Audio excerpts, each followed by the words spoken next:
Autour de nous, il y a des forces invisibles qui animent tout notre monde technologique.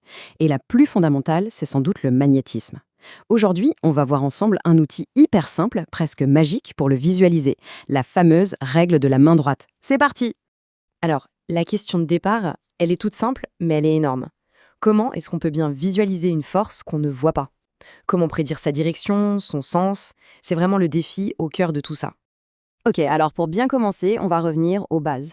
Parce que avant de parler de la règle en elle-même, il faut qu'on soit bien d'accord sur ce qu'on essaye de voir, justement. Et ça, c'est le champ magnétique. Prenons un truc que tout le monde connaît, un aimant. Un aimant, il n'a pas besoin de toucher un trombone pour l'attirer, n'est-ce pas? C'est parce qu'il crée quelque chose autour de lui, il modifie l'espace. Eh bien, cette zone d'influence, c'est ça, le champ magnétique. Et pour décrire ce champ de façon un peu plus rigoureuse, disons, les physiciens utilisent ce qu'on appelle un vecteur. On le note B. Il faut s'imaginer le vecteur B comme une petite flèche invisible, placée n'importe où dans l'espace, qui nous indique précisément la direction et la force du champ à cet endroit exact. Et comment on trouve cette fameuse flèche, ce vecteur B? C'est assez simple en fait. Si on pose une petite boussole, l'aiguille va tout de suite s'aligner sur la direction du champ. Et le sens de la flèche? Par convention, on dit qu'il va du pôle sud vers le pôle nord de l'aiguille de la boussole. C'est la règle du jeu. Bon, maintenant qu'on a posé les bases, on arrive au cœur du sujet.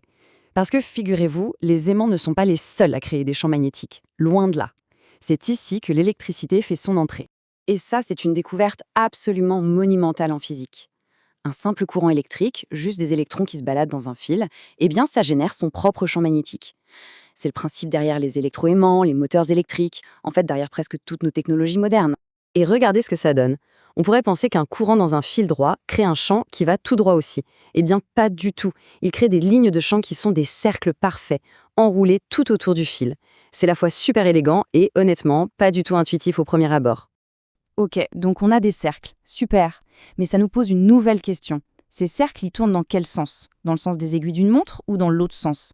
On se doute bien si ça dépend du sens du courant, mais comment deviner la bonne direction? Eh bien, la solution à ce petit mystère est incroyablement simple. C'est une astuce, une méthode complètement visuelle qui utilise notre propre corps. C'est la règle de la main droite. Et c'est là que c'est génial. Pas besoin de se plonger dans des équations compliquées, du moins pour l'instant.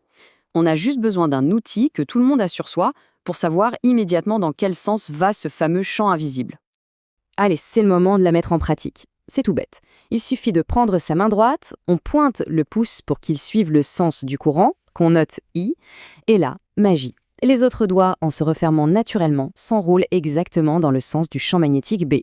Voilà, c'est tout. C'est aussi simple que ça.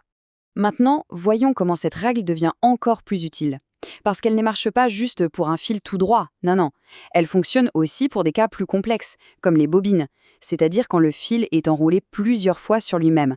Alors attention, petite astuce ici, pour les bobines, on va adapter un tout petit peu la règle. En fait, on va inverser le rôle du pouce et des doigts. Ça rend la chose encore plus facile à voir. Mais vous allez voir, la logique de fond reste exactement la même. Voilà comment ça marche pour une bobine. Cette fois, ce sont les 4 doigts qui vont s'enrouler en suivant le sens du courant qui tourne dans les fils de la bobine. Et le pouce, lui, que fait-il? Eh bien, il va pointer tout droit dans la direction du champ magnétique à l'intérieur de la bobine. Il nous indique même où se trouve le pôle nord de notre électroaimant. Pratique, non? Et que la bobine soit toute longue comme un solénoïde ou bien plate comme un disque, la règle reste la même. Les doigts suivent le courant, le pouce indique le champ. C'est cette constance qui fait que cet outil est si puissant. Et ça va même plus loin. On peut l'appliquer à des montages plus pointus, comme les bobines de Helmholtz. En gros, ce sont 2 bobines plates face à face qu'on utilise en labo pour obtenir un champ super uniforme. Eh bien, même là, la règle de la main droite nous permet de trouver la direction du champ entre les deux.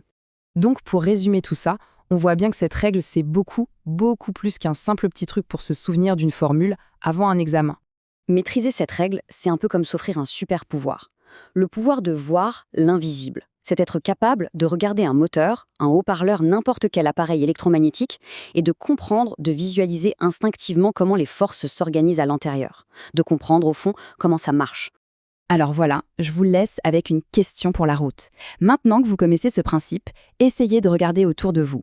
Quels sont les objets de votre quotidien qui, là, maintenant, fonctionnent grâce à cette loi? La réponse, vous allez voir, c'est quasiment tout ce qui est branché ou qui a une batterie.